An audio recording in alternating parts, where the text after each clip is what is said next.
Hello बच्चों, का हाल चाल? ठीक ठाक। तो मैं हूं आपका भारती सर। आज मैं फिर आप सबके बीच आ गया हूं एक नए टॉपिक को लेकर। कक्षा 12 के हिंदी से दिंगत भाग 1 से लेकर के आए हुए हम गद्य खंड से बातचीत शीर्षक के बारे में आज हम लोग इस पाठ में बात करेंगे।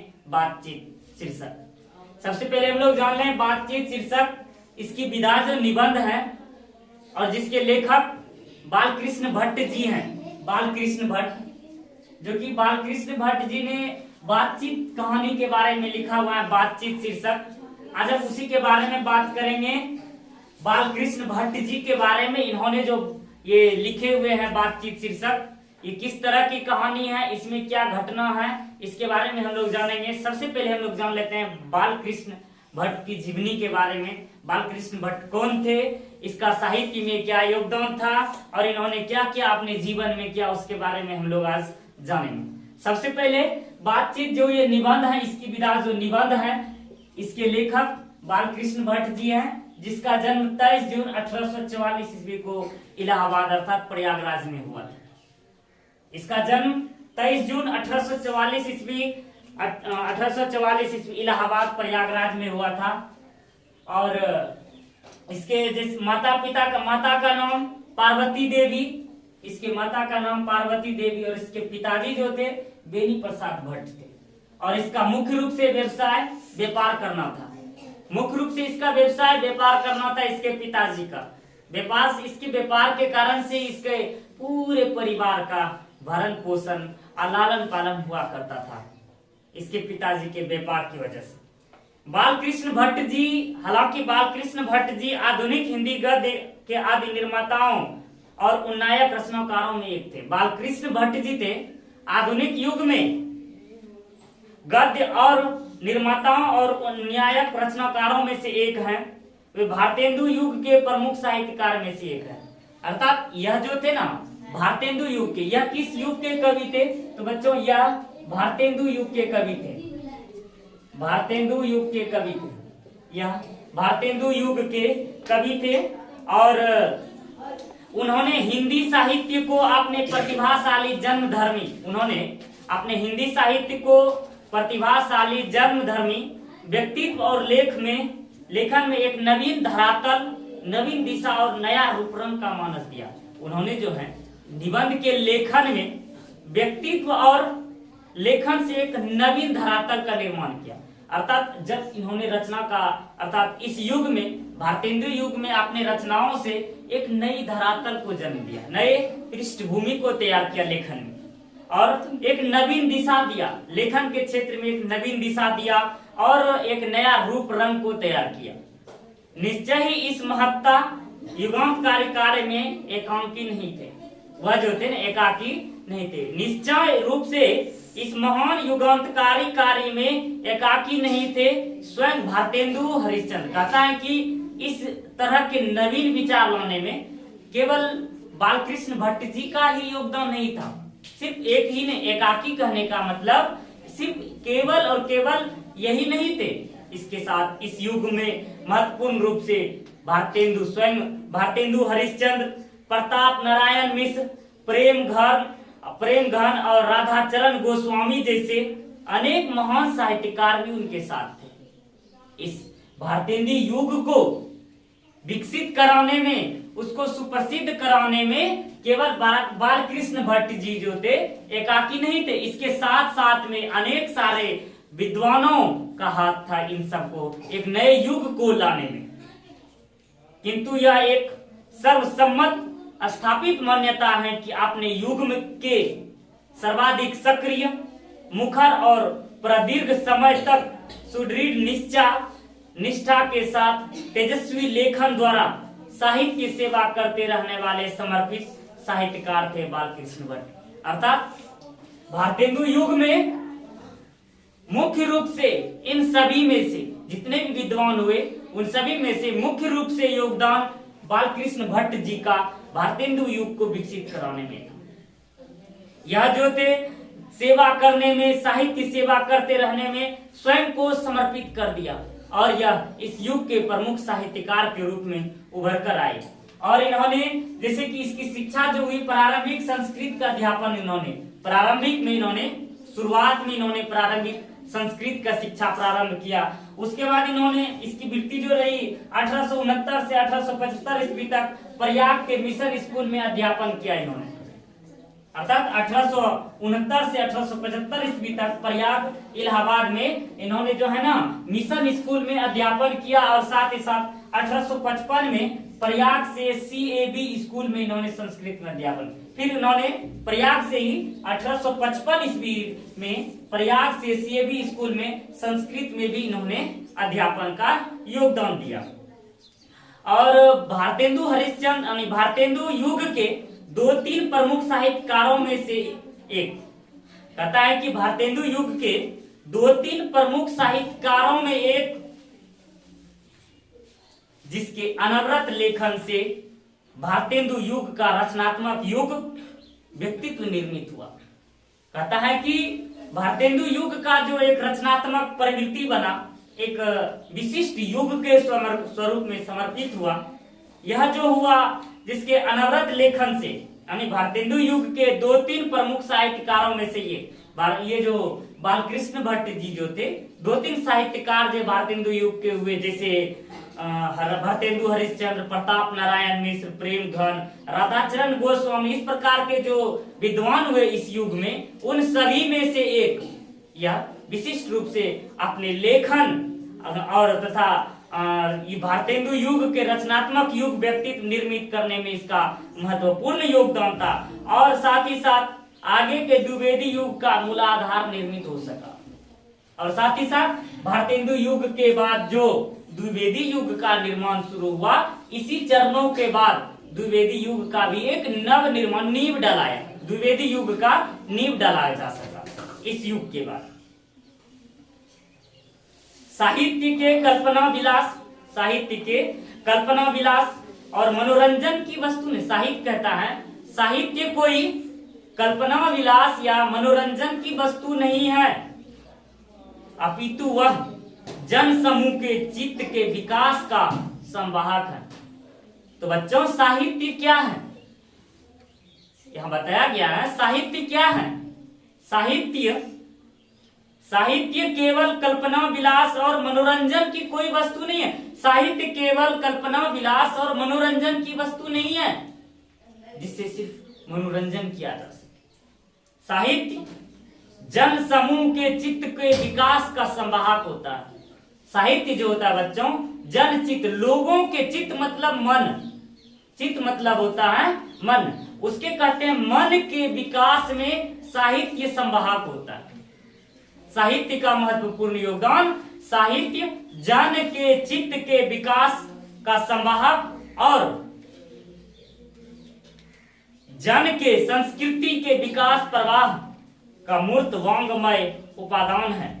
कहता है साहित्य जो है जन समूह के चित्त के विकास का संवाहक और जन संस्कृति के विकास के प्रवाह का एक मूर्त स्वरूप वांग्मय उपादान है, जो गहन लोक संप्रकृति से उपजता है और दिशा पाता है। अर्थात कहता है साहित्य को ग्रहण करने से, लोगों में संप्रकृति करने से उपजता है और उससे वह दिशा पाता है। यह बोधपूर्ण प्रधान मान्यता भारतेंदु युग के साहित्य से बनती है। अर्थात साहित्य का जो निर्माण हुआ ना, साहित्य के विशिष्ट प्रदर्शित जो हुआ भारतेंदु युग से ही हुआ, भारतेंदु युग से। और यह कहता है बोधपूर्ण प्रधान मान्यता जो है साहित्य का भारतेंदु युग के साहित्य से ही बनती है। और इसके दृष्टाओं में बालकृष्ण भट्ट प्रमुख है। और साहित्य के दृष्टाओं में से बालकृष्ण भट्ट बहुत ही सुप्रसिद्ध थे। बालकृष्ण भट्ट उनमें से सभी विद्वानों में मतलब भारतेंदु युग के जितने भी विद्वान हुए उन सभी में से भारतेंदु युग में बालकृष्ण भट्ट सबसे प्रमुख थे और सबसे विशिष्ट थे।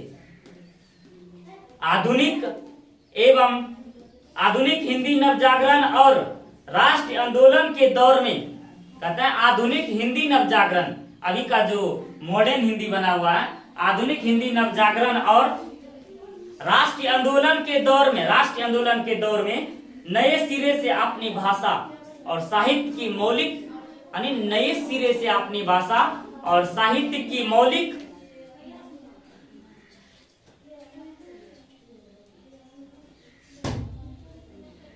लोकवादी प्रकृति एवं जाति निष्ठा की पहचान करते हुए तदनुरूप दिशा और प्रवाह देने का कार्य जिन महान लेखकों ने अपने रचनात्मक गतिविधियों द्वारा संपन्न किया, उनमें से भट्ट जी विशेष रूप से स्मरणीय है। कहा जाता है कि भारतेंदु युग में अगर हिंदी साहित्य को बढ़ाने का अगर कार्य किया, उनमें से भारतेंदु हरिश्चंद्र जी का नाम और उनमें से बालकृष्ण भट्ट जी का नाम सबसे पहले आता है। सभी में से विशिष्ट बालकृष्ण भट्ट जी का आधुनिक हिंदी साहित्य में उसको बढ़ाने में, लोगों के चित्त को प्रवाह कराने में, लोगों के विकास के बारे में, मन के विकास के बारे में अगर बात किया जाए, बालकृष्ण भट्ट आधुनिक युग के हिंदी साहित्य में सबसे विशिष्ट और प्रमुख थे। और इनमें से जैसे इसकी विशेष परिस्थिति कब पैदा हुई, यह जो इसके पिताजी की जब मृत्यु हो गई ना, अर्थात जब इसका रचनात्मक कार्य चल रहा था, तो इसी बीच इसके पिताजी की मृत्यु अचानक देहांत हो गई। इससे वायु की इसके कारण से मतलब परिवार संभालने के लिए घर में कलह होने लगा, अर्थात ये लेखन कार्य में समर्पित थे। और इस पर अचानक पिता की मृत्यु हो जाने के पश्चात घर का पूरे गृह कार्य का दायित्व इसके ऊपर आ गया और यह गृह कार्य को संभालने में, अर्थात इधर लेखन में भी यह विकसित रहता था, लेखन भी इसको करना है और इधर घर परिवार को भी संभालना। इस कारण से यह जो हुए ना थोड़े से डिस्ट्रेस हो गए, थोड़ा सा प्रभावित हो गए और लेखन को सही ढंग से नहीं कर पाए और जिस कारण से इन्होंने घर में कलह उत्पन्न हो गया, झगड़ा होने लगा और किसी प्रकार से वाद विवाद बढ़ गया, जिस कारण से इन्होंने अपने घर को त्याग दिया। इन्होंने पैतृक घर छोड़कर इन्होंने जो है ना पैतृक पेशा, जो उसका पूर्वजों का पेशा, पैतृक पेशा कहने का मतलब यहाँ बच्चों की जो हमारे पूर्वज करते आए हुए हैं उसी पैतृक पेशाओं को करने में व्यापारी थे। अब इस पर व्यापार करने का लेखन कला को छोड़कर इस पर अचानक दायित्व व्यापार करने का दायित्व आ गया। आप सोच सकते हैं, जैसे मैं जा रहा हूँ, अचानक सीधे रास्ते से जा रहा हूँ, अचानक खाई आ जाए तो हमको अगर ब्रेक ना ले तो उसमें अचानक गिर जाएंगे।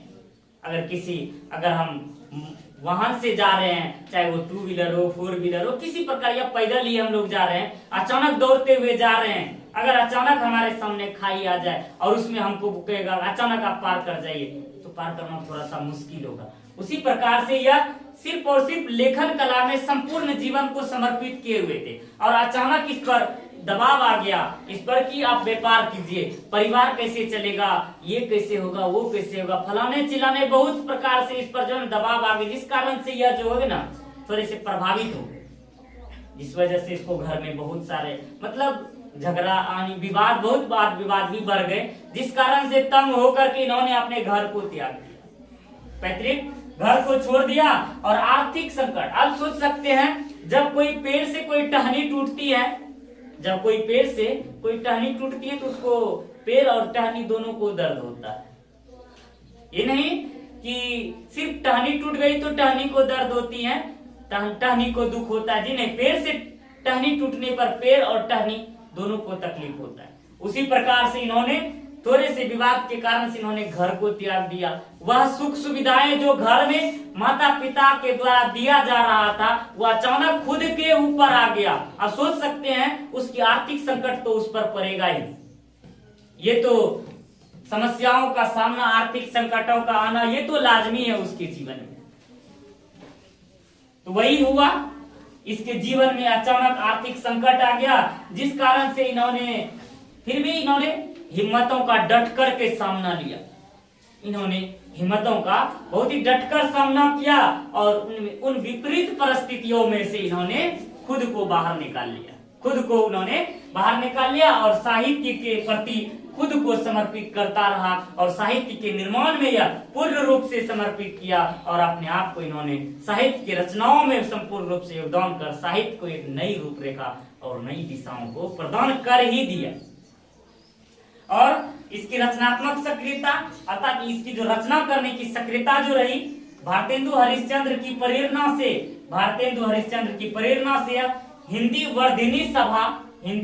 वर्धिनी सभा प्रयाग की ओर से 1877 में हिंदी प्रदीप नामक मासिक पत्र निकालना प्रारंभ किया और इसे वह 33 वर्षों तक चलाते थे। अर्थात भारतेंदु हरिश्चंद्र की प्रेरणा को लेकर के, भारतेंदु हरिश्चंद्र की प्रेरणा से इन्होंने हिंदी वर्धिनी सभा प्रयाग की ओर से उन्होंने 1877 में हिंदी प्रदीप नामक एक मासिक पत्र, अर्थात इन्होंने जो है सबसे पहले जब भारतेंदु हरिश्चंद्र की प्रेरणा से, इसके प्रेरणा स्रोत भारतेंदु हरिश्चंद्र जी थे, इन्होंने उनसे ही यह प्रेरित होकर के इन्होंने रचनाओं के क्षेत्र में कदम रखा था। और 1877 ईस्वी में सबसे पहले ये एक मासिक पत्रिका था, तो हिंदी प्रदीप नामक एक मासिक पत्रिका के क्षेत्र में इन्होंने कार्य करना प्रारंभ किया और वह इसे 33 वर्षों तक, कुल टोटल 33 वर्षों तक उसको चलाते रहे। इसमें नियमित रूप से वे सामाजिक, साहित्यिक और नैतिक राजनीतिक विषयों पर निबंध लिखते रहे। इन्होंने जो है साथ ही साथ इन्होंने सामाजिक, साहित्यिक, नैतिक राजनीतिक विषयों पर इन्होंने निबंध लिखते रहे और 1881 ईस्वी में वेदों से युक्तिपूर्ण समीक्षा किया और 1881 ईस्वी में इन्होंने वेदों से युक्तिपूर्ण समीक्षा किया और 1886 ईस्वी में लाला श्रीनिवास दास के संयोगिता स्वयंवर की कठोर आलोचना किया इन्होंने। अर्थात 1886 ईस्वी में इन्होंने जो ना एक लेख लिखा हुआ था, लाला श्रीनिवास दास ने संयोगिता स्वयंवर जो लिखा हुआ था, उसकी रचनाओं में इन्होंने भरपूर रूप से इन्होंने जो हुआ ना उसका कठोर आलोचना किया और जीवन के अंतिम दिनों में वे हिंदी शब्दकोश के संपादन के लिए श्याम सुंदर दास की काशी आमंत्रित और किंतु अच्छा व्यवहार न होने पर अलग हो गए। अर्थात यह इन्होंने जब रचनाओं किया, साहित्य की रचनाओं के क्षेत्र में लगातार जब यह बढ़ता जा रहा था तो इसे बहुत सारे आमंत्रण भी आने लगे बहुत सारे विद्वानों का। ठीक उसी प्रकार से हिंदी शब्दकोश में के संपादन के लिए हिंदी का डिक्शनरी जो है रचना करने के लिए इसको काशी के महान पंडित श्याम सुंदर दास जी ने इसको आमंत्रित किया। काशी के महान पंडित श्याम सुंदर दास जी ने इसको आमंत्रित किया हिंदी शब्दकोश की रचना में, लेकिन उसका अच्छा व्यवहार नहीं होने के कारण कुछ ही दिनों में वह उनसे अलग हो गए। और इसकी रचनाएं की बात करें तो रचना इन्होंने अपने जीवन काल में बहुत सारे प्रवृत्तियों को लिखा, उपन्यास, निबंध, एकांकी, प्रहसन, बहुत सारी चीजों को लिखा। इसके उपन्यास में से रहस्य कथा, नूतन ब्रह्मचारी, 100 अजान, 1 सुजान, गुप्त बैरी, रसातल यात्रा और साथ ही साथ इन्होंने उचित दक्षिणा, हमारी घड़ी, सद्भाव और अभाव, ये इसके विशिष्ट उपन्यास है। और इसके नाटक की बात करें, पद्मावती, कीर्तन अर्जुनीय और वेनी संहार, शिशुपाल वध, नल दमयंती स्वयंवर और साथ ही साथ शिक्षादान, चंद्रसेन, सीता वनवास, पतित पंचम, मेघनाथ वध, कट्टर सूम की नकल, वृहन्ना, इंग्लैंडेश्वरी और भारत जननी, भारत और कली, 2 दुरेसी, 1 रोगी और 1 वैद्य, रेल का विकट खेल, बाल विवाह, ये सब जो हुए मुख्य रूप से इसके नाटक हुए। अर्थात इन्होंने अपने जीवन काल में नाटक का बहुत सारा अंबार लगा दिया लिख करके। साहित्य के साथ साथ नाटक को भी इन्होंने पूर्ण रूप से विकसित कर दिया। और इसके प्रहसन, जिसको हम लोग कॉमेडी के नाम से जानते हैं, प्रहसन, दूसरों को हंसाने के लिए कॉमेडी की भी इन्होंने भरपूर रूप से रचनाओं किया। कॉमेडी में से जैसे कि जैसा काम वैसा परिणाम, प्रहसन जो लिखा है इन्होंने, जैसा काम वैसा परिणाम, नई रोशनी का विष, आचार विडंबन, अर्थात नई रोशनी का विष, आचार विडंबन, और ये सब जो हुआ इसका प्रहसन की रचना किया, कॉमेडी की रचना किया। और साथ ही साथ इन्होंने निबंध के क्षेत्र में अगर 1000 के आसपास निबंध लिखा इन्होंने अपने पूरे जीवन काल में। इन्होंने 1000 से भी अधिक निबंध की रचना किया। 1000 निबंध की रचना किया उन्होंने अपने पूरे जीवन काल में। 1000 निबंध, 1000 से भी अधिक बहुत महत्वपूर्ण रचनाओं किया। और उन्हीं रचनाओं में से यहाँ एक बातचीत जो है ना, निबंध की शीर्षक लिया गया बातचीत, इसके बारे में, इन्हीं निबंध में से। और इन सब में से भट्ट निबंध माला के नाम से ये 2 खंडों में एक संग्रह प्रकाशित किया गया। इन्होंने 1000 से अधिक जो रचनाएं किया, इन सब को संग्रह करके, एकत्रित करके एक भट्ट निबंध माला के नाम से एक रचना किया, जो कि 2 खंडों में जाकर के प्रकाशित हुआ, 2 खंड में जाकर के प्रकाशित हुआ। इस प्रकार से बालकृष्ण भट्ट जी का साहित्य के योगदान में, साहित्य के क्षेत्र में, साहित्य को विकास करने में एक महत्वपूर्ण योगदान रहा। तो बच्चों, आज हमने इस कक्षा में बालकृष्ण भट्ट जी के जीवनी बातचीत शीर्षक के जो लेखक हैं, उसके योगदान, उसके जीवन काल और उसके निधन, जैसे कि इस प्रकार से योगदान देते हुए उनका निधन 20 जुलाई 1914 ईस्वी को उसका मृत्यु हो गया, अर्थात वह देहावसान हो गया। और इस तरह से इन्होंने समाज को एक नई रूपरेखा प्रदान किया।